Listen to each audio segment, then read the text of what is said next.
ایک اور روایت میں آتا ہے رسول اللہ صلی اللہ علیہ وسلم نے فرمایا جو شخص مجھ پر درود پڑھے تو جب تک وہ مجھ پہ درود پڑھتا ہے فرشتے اس کے لیے دعا کرتے رہتے ہیں. یعنی آپ نبی صلی اللہ علیہ وسلم کے لیے دعا کریں اور فرشتے آپ کے لیے دعا کرتے رہیں گے. ایک شخص نے عرض کیا اللہ کے رسول صلی اللہ علیہ وسلم کیا میں اپنی دعا کا 1/3 حصہ درود نہ کر لوں؟ تو آپ نے فرمایا کہ ہاں اگر تم چاہو تو ایسا کر سکتے ہو. اس نے کہا اگر 2/3؟ آپ نے فرمایا ہاں اگر تم چاہو. اس نے کہا اگر میں ساری دعا درود ہی کو بنا لوں؟ تو آپ نے فرمایا پھر تو یہ تمہارے لیے اللہ تمہارے دنیا اور آخرت کے سب غم ہم کے لیے کافی ہو جائے گا. یعنی اگر آپ کو بعض اوقات انسان کی سچویشن اتنی ٹینس ہوتی ہے کہ اس کو دعا بھی نہیں سمجھ آتی مجھے کیا مانگنا چاہیے اس وقت. یعنی بعض اوقات ہمارے کوئی عزیز پیارے زندگی اور موت کی کشمکش میں ہوتے ہیں, ہمیں سمجھ نہیں آتی ہم ان کے لیے کیا دعا کریں. ہم ان کے لیے زندگی کی دعا کریں, یہ زندگی تو ان کے لیے بہت تکلیف دہ ہے, ہم انہیں اس حال میں زندہ بھی نہیں دیکھنا چاہتے کہ ہم چاہتے ہیں صحت مند ہوں. اور اگر صحت کی دعا کرتے ہیں تو ڈاکٹرز کہتے ہیں کہ یہ ساری زندگی پیرالائزڈ رہیں گے, یہ اپنے منہ سے کھا نہیں سکیں گے, اپنے منہ سے پی نہیں سکیں گے. کچھ سمجھ ہی نہیں آتی کہ پھر کیا مانگے اور کیا نہ مانگے.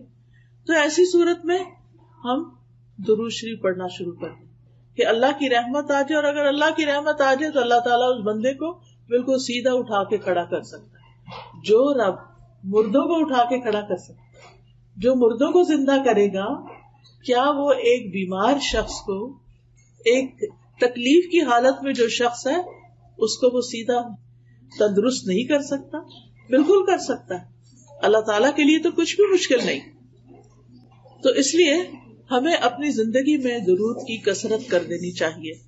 پھر اسی طرح یہ ہے کہ رسول اللہ صلی اللہ علیہ وسلم نے فرمایا مجھ پر درود بھیجا کرو کیونکہ تمہارا مجھ پر درود بھیجنا تمہارے لیے باعث برکت ہے, اور میرے لیے اللہ سے وسیلہ کا سوال بھی کیا کرو. یعنی درود بھی بھیجو, سلام بھی بھیجو, اور وسیلہ کی دعا بھی کرو. اب یہ وسیلہ کیا چیز ہے؟ جنت میں ایک مقام ہے جو سب سے زیادہ خوبصورت ہے, یعنی پوری جنت سے زیادہ خوبصورت ہے, اور وہ مقام صرف ایک شخص کو ملے گا, صرف ایک کو وہ ملے گا, کسی اور کو وہ نہیں ملے گا. تو نبی صلی اللہ علیہ وسلم نے فرمایا مجھے امید ہے کہ وہ میں ہی ہوں گا, کیونکہ آپ کا مقام اور درجہ ساری انسانیت سے بڑھ کر ہے.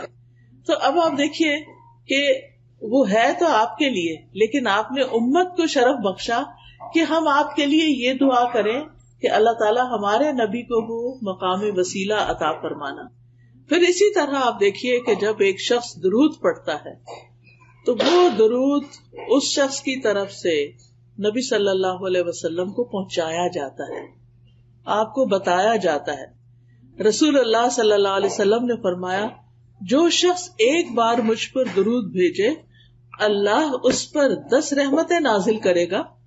اس پر ایک فرشتہ مقرر ہے جو مجھ تک پہنچاتا رہتا ہے.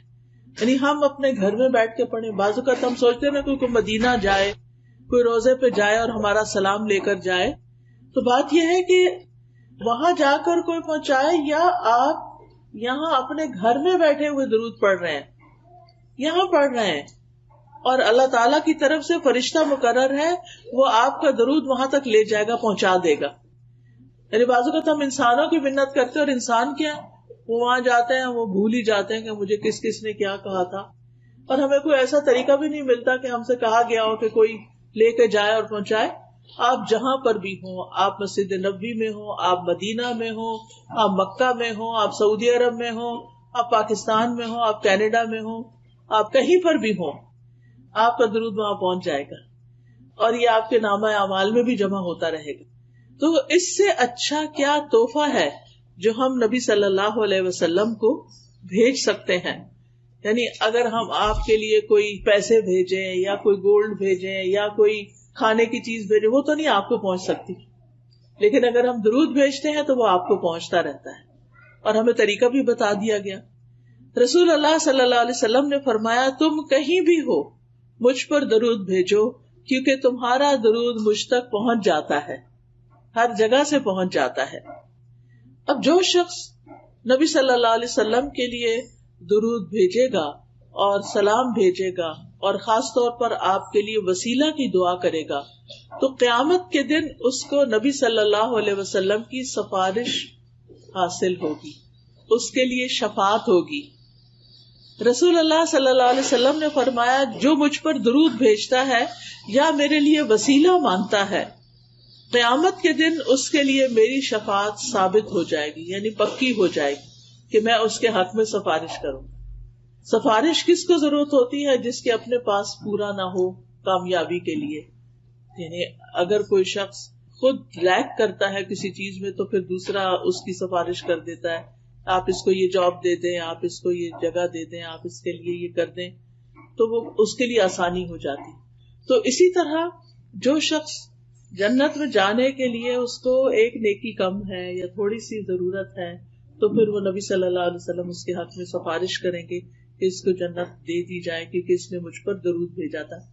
اسی طرح اگر کوئی شخص اپنے برے اعمال کی وجہ سے توبہ کیے بغیر دنیا سے چلا گیا اور قیامت کے دن اس کی پکڑ ہو گئی اور اس کو جہنم میں پھینک دیا گیا تو نبی صلی اللہ علیہ وسلم کو اللہ تعالیٰ حق دیں گے شفاعت کا، حق کے شفاعت، اور پھر آپ کی سفارش سے اس کو آگ سے بھی نکال لیا جائے گا. تو اس لیے ہمیں اپنی زندگی میں درود کا اہتمام کرتے رہنا چاہیے، کوئی دن ہمارا خالی نہ جائے. ویسے تو الحمدللہ جب ہم اذان سنتے ہیں تو اس کے بعد درود جو ہے وہ پڑھتے ہیں، وہ موقع ہوتا ہے درود پڑھنے کا. پھر اسی طرح نماز ہماری مکمل ہی نہیں ہوتی، نماز پوری ہی نہیں ہوتی، نماز ادا ہی نہیں ہوتی اگر ہم اس میں درود شریف نہ پڑھیں. مثلاً اگر کسی کا اتحیات پڑھتے ہوئے اتحیات پر وضو ٹوٹ گیا اور اس نے درود نہیں پڑھا تو اس کو نماز لوٹانی ہوگی کیونکہ اس کی نماز نہیں ہوئی. تو اس لیے چاہے آپ اس وقت پورا درود نہ بھی پڑھ سکیں، اللہم صلی علی نبینا محمد کہہ دیں، اللہم صلی وسلم وبارک علی نبینا محمد، اللہم صلی علی محمد وعلی آل محمد. یعنی کوئی بھی آپ اس میں سے پڑھ لیتے ہیں اور سلام جلدی سے پھیر دیتے ہیں کہ اس وقت آپ مزید کنٹینیو نہیں کر سکتے کہ آپ کا وضو ٹوٹ جائے گا، تو آپ کی نماز پوری ہو جائے گی اگر آپ نے درود شریف پر اینڈ کر دیا.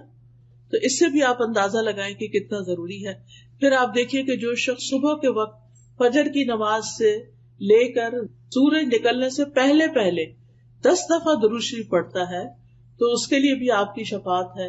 اور کتنی رحمتیں، ایک دفعہ پڑھنے پر 10 رحمتیں، تو 10 دفعہ پڑھنے پر کتنی ہوں گی؟ 100 رحمتیں ہو جائیں گی. یعنی صبح ہی صبح اپنا دن شروع کرنے سے پہلے آپ 100 رحمتیں سمیٹ لیتے ہیں.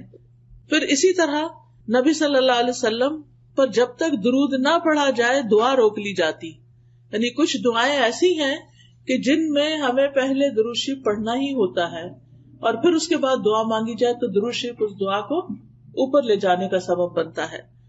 پھر اسی طرح آپ صلی اللہ علیہ وسلم نے فرمایا بخیل ہے وہ شخص، سٹنجی ہے وہ شخص کہ جس کے سامنے میرا ذکر کیا جائے اور وہ مجھ پر درود نہ پڑھے. درود پڑھنا جو ہے یہ جنت میں لے جانے والا کام ہے، اور جو درود نہیں پڑھتا وہ جنت میں جانے کا راستہ کھو دیتا ہے. حضرت حسین بن علی رضی اللہ عنہ امام حسین سے مروی ہے کہ رسول اللہ صلی اللہ علیہ وسلم نے فرمایا جس کے پاس میرا ذکر کیا گیا یعنی میرا نام لیا گیا اور وہ مجھ پر درود پڑھنا بھول گیا، اس نے پڑھا ہی نہیں، صلی اللہ علیہ وسلم نہیں کہا. ہونا تو یہ چاہیے نا، جب بھی آپ کا نام لیا جائے تو دل ہی دل میں یا ہلکی سی آواز سے صلی اللہ علیہ وسلم پڑھ لیا جائے. اور جو نہیں پڑھتا، اس نے دھیان سے نہ سنا اور نہ پڑھا، وہ جنت کے راستے سے بھٹک گیا. یعنی جو راستہ جنت کی طرف لے جانے والا تھا اس نے وہ چھوڑ دیا، وہ کہیں اور ہی چل پڑا. یعنی اس سے بھی اس کی امپورٹنس کا پتہ چلتا ہے.